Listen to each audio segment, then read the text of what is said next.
first graders. Today I have baby Rose here next to me, so if you hear some baby sounds, that's where they're coming from, is from baby Rose. But welcome to today's writing lesson. Today we are going to focus mainly on the pictures of our writing. Now, of course, we'll have lots of other lessons about the words and about our sentences and punctuation and things like that, but today's lesson is a picture lesson. So the other day I read to you this book called Planting a Rainbow by Lois Ehlert.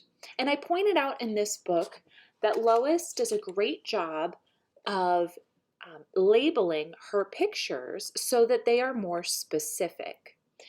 In this picture, she uses paper cut out and glued onto other paper, like I told you. But it might be kind of hard to tell exactly what these pictures are if she didn't write words to label them. So, like we said, she puts little words here like orange tulip bulb, red tulip bulb. And she does that throughout her book. Even on these pages where we see the flowers, she puts the names of the flowers so that as the reader, the pictures make more sense to you. This is something that I find helpful when we write our how-to pieces because you are drawing lots of little pictures and it can be helpful for your reader to look at those pictures and see a label there so that they can really tell what's in those little pictures because they have to be pretty small to fit in these boxes, right?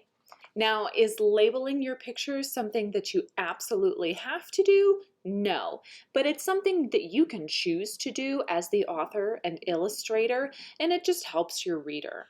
So an example of how I did that on one of my pieces is what I showed you before, this piece about how to boil pasta.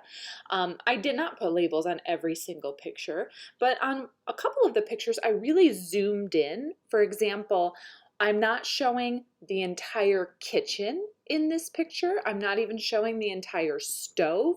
I'm just showing you the pot with the water because that's what I'm talking about in the step. The step says, wait for the water to get very bubbly. This will take several minutes. I'm showing you only the pot with the water because I'm removing all the other distractions. We call that zooming in, when we take out all the other stuff in the picture and just show the most important parts really large. So I've got the pot with the water and it's like you're looking down into the pot. But after I drew that, I realized, it's not super obvious what that is. It's helpful if I just write a little word there to show my reader what I'm talking about.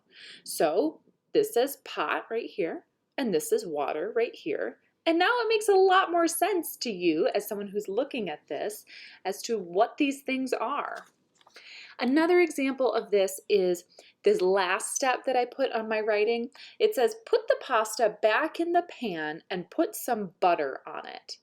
Now, I didn't want to draw all the pasta. I didn't even want to draw the pan. I didn't want to draw another utensil or anything that I had used.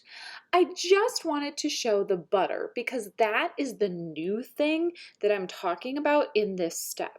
I've already drawn pasta, pot, water, spoon, colander, all those other things. I've drawn those in other pictures. The new thing in this step is the butter. So I just drew the butter. I zoomed in to make it the main focus of that little picture box. And then I wrote the word butter there because it helps my reader, again, to understand exactly what that thing is that I drew. If you have to label your pictures, that does not make you a bad artist. It makes you someone who is very intent on making your reader fully understand what you are writing and drawing about in your steps. So today, when you go to write for 10 or 15 minutes on a piece of writing, you're either going to choose an old piece that you're still working on, or maybe you're starting a brand new piece and you're starting one of those topics that you put in your list the other day when you sent me your list of ideas. But when you do that, when you go to work on your piece, I'll expect you to make sure that you're telling your steps. You're being very specific about the steps that you're giving. There's baby Rose.